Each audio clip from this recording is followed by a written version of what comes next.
নমস্কার বন্ধুরা, কেমন আছেন সবাই? আপনাদের নিজের চ্যানেল পিএনডি ক্রিয়েটার্সে আপনাদের সবাইকে স্বাগত।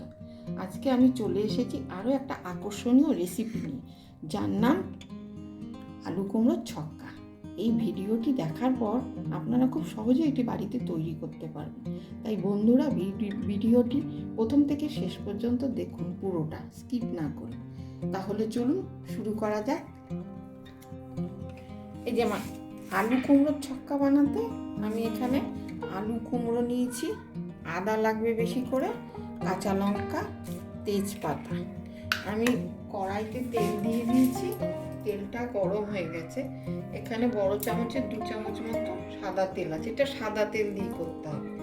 এবার আমি এতে 5 ফোড়ন দেব।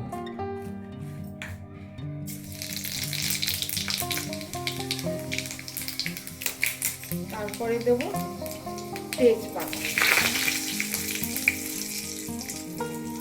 তারপরে দেব হিং। এইবারে আলু কুমড়োগুলোকে দিয়ে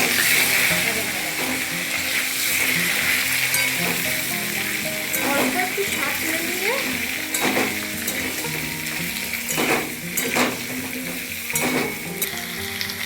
এখন দেবো এক চামচ পরিমাণ লবণ, পরিমাণ মতো লবণ আর কি দিতে হবে, যার যেরকম যতটা হবে সেই পরিমাণে দিতে হবে। লবণ দিয়ে একটু নেড়ে চেড়ে এরপরে দিতে হবে এর মধ্যে জিরে গুঁড়ো, 1 চামচ পরিমাণ জিরে গুঁড়ো দিতে হবে, 1 চামচ পরিমাণ ধনে গুঁড়ো। ধনেটা একটু বেশি দিতে হবে, একের একটু বেশি দিলে ভালো হয়, 1.5 চামচ। আর দিতে হবে অল্প একটু হলুদ গুঁড়ো। এবার ভালো করে নেড়ে চেড়ে, বন্ধুরা এর মধ্যে কিন্তু বাদাম বা বড়িও ভেজে দেওয়া যায়, আমার ছিল না আমি দিইনি, আপনাদের যদি থাকে আপনারা দিয়ে দেবেন। বাদাম বা বড়ি ভেজে দিলে আরও ভালো হয়। আসলে এই রান্না তো আজকাল আর কেউ খায় না, এটা খুব সহজ পদ্ধতির রান্না, আর খেতেও খুব সুস্বাদু হয়, খুবই ভালো হয়। একবার বানিয়ে খেয়ে দেখবেন, কোনো ঝামেলা নেই। এবার একটু কষিয়ে নেব, কষিয়ে নিয়ে তারপরে জল দিয়ে দেবো। এবারে দেবো কটা কাঁচা লঙ্কা, দিয়ে একটু নেড়ে চেড়ে এবারে দেব জল।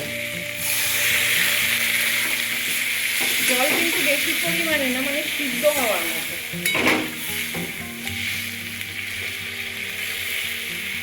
জল দিয়ে এবার ঢাকা দিয়ে দেবো।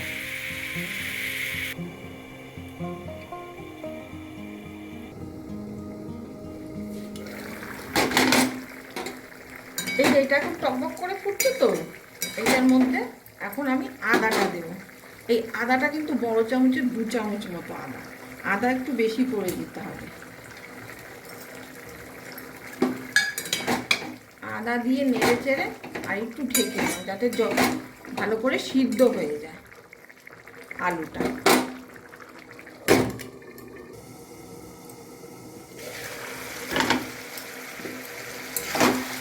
এই যে এরকম পর্যায়ে, মানে নামাবার আগে মিষ্টিটা দিতে হবে। মিষ্টি কিন্তু আগে দেবেন না, হ্যাঁ, মিষ্টিটা পরে দিলে ভালো হবে। এবার আমি এখানে একটু মিষ্টি দেবো, যাতে একটু মিষ্টি মিষ্টি লাগে, কুমড়ো তো মিষ্টি মিষ্টি হলে নিরামিষ তরকারি ভালো লাগে। এইবার দেবো আমি এর মধ্যে একটু ঘি।